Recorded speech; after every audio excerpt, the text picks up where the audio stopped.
Hello everybody, my name is Omar and I'm currently a top 500 tank player in Overwatch 2. I was able to climb from gold to top 500 in under 3 weeks. First things first, I want to get out of the way that this really isn't going to be a super in-depth guide.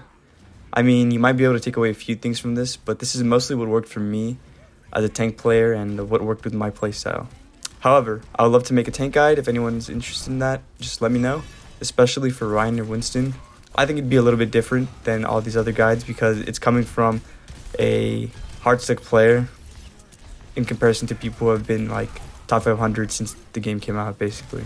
So you might be like, hardstuck player? How's this guy hardstuck if he hit top 500? Well, it's actually kind of crazy. I've been playing this game since the fall of 2016. I got Overwatch 1 as like a birthday gift on my Xbox, and I fell in love with tank and competitive. As I mentioned before, I was a hardstuck plat player for about 6 years.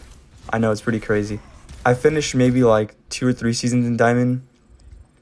I peaked at like 33-15, but most of it was spent in plat and going back and forth from plat to low diamond anyways. And then I ended up taking a break like in 2019 just because the game was stale and there wasn't really any new content and I got pretty bored. So I actually spent the last few weeks of Overwatch 1 just grinding comp, even though, I mean, it didn't really matter because Overwatch 2 was about to release.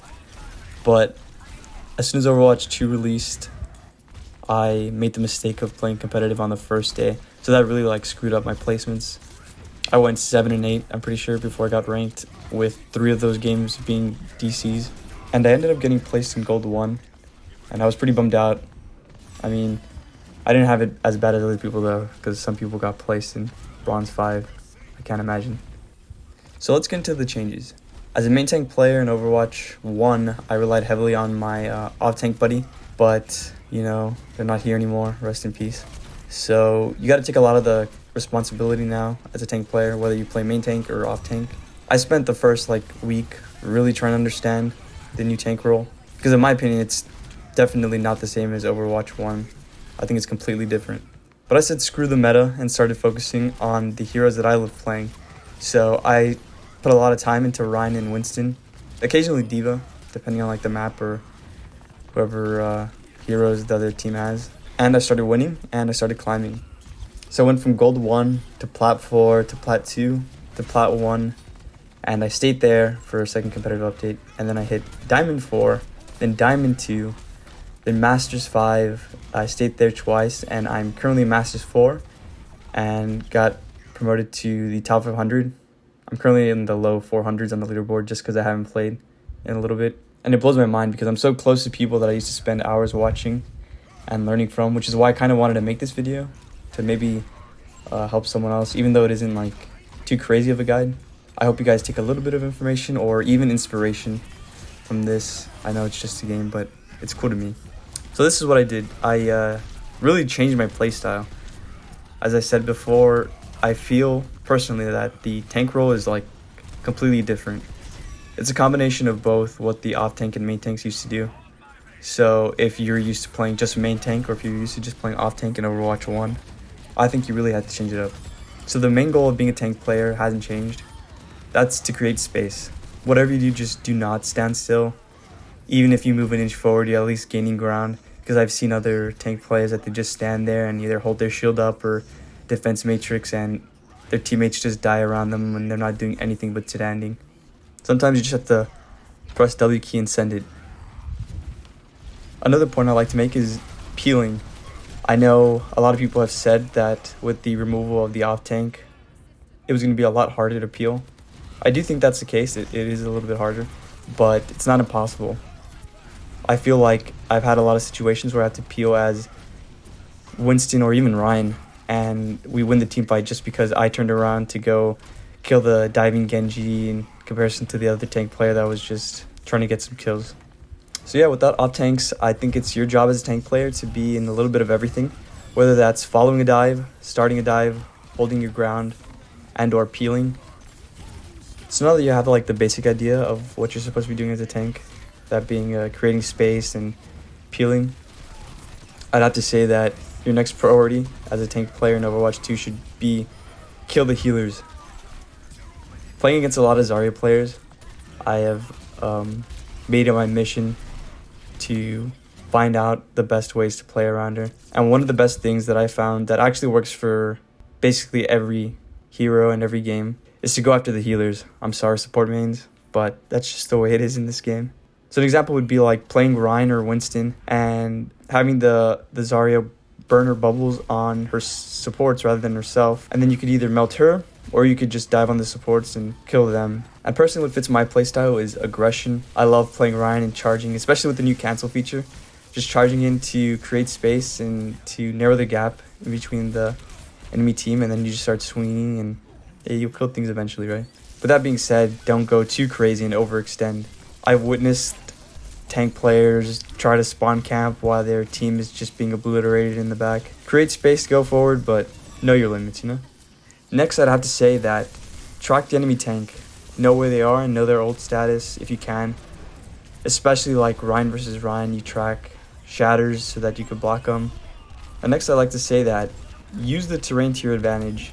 It's crazy what you can get away with on certain maps and points that have walls or little structures around you.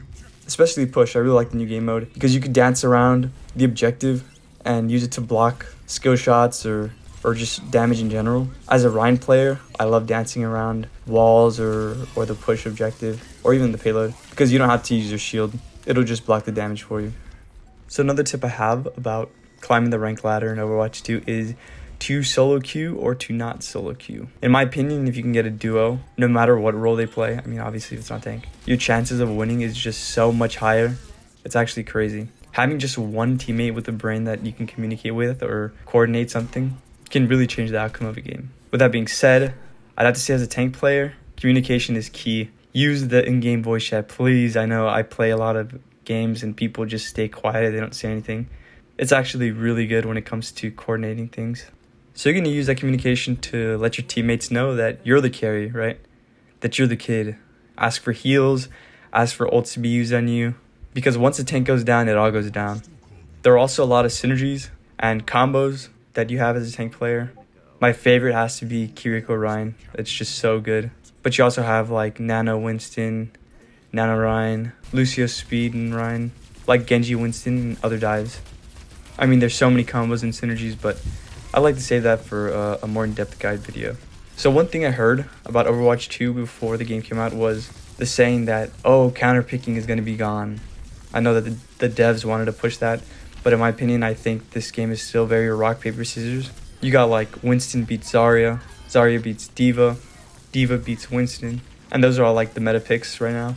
But other than Winston, I mean, I really do not like playing with the meta. That's why I stick with Ryan, just because I love playing what's fun to me. Like, man, I really don't like this meta. At least Reaper and Zarya. As soon as I see those heroes locked in, I have to switch no matter what, just because it's really hard to win against them. Well, if you don't play them. Hey, but, you know, if you beat them, a Reaper or Zarya player, you better let them know in all chat. Try not to get banned. But play what you love, you know? Pick the hero that makes you smile.